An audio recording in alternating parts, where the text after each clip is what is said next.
ভাইজান, আমাদের প্রচারের উদ্দেশ্য হচ্ছে জনগণের সমস্যা। সব তো ঠিক আছে, প্রথমে তো আমাদের নিজের সমস্যা সমাধান করা লাগবে। যেমন আমার চেয়ারটা শক্ত করে ধরে রাখা লাগবো। আরে ভাই, চেয়ারের চিন্তা বাদ দেন, জনগণের চিন্তা করুন। ভাইজান, এবার আমাদের পোস্টারে আপনার ভোট এবং আমাদের ভবিষ্যৎ দেখা উচিত। এটা তো লেয়ার দরার হয়ে আছে, কারণ আমরা তো নির্বাচন যখন শেষ হয়ে যাগা তখন তো ঘুমায় যাইগা। ভবিষ্যৎটা আসলে লিখে দিলেই ভালিব।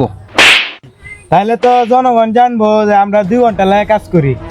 ভাইজান, তাহলে আমাদের কথা যদি কেউ শুনতে না আসে তাহলে আমাদের কি হবে? আমরা যে এত বড় আয়োজনটা করলাম, এদের কি করে?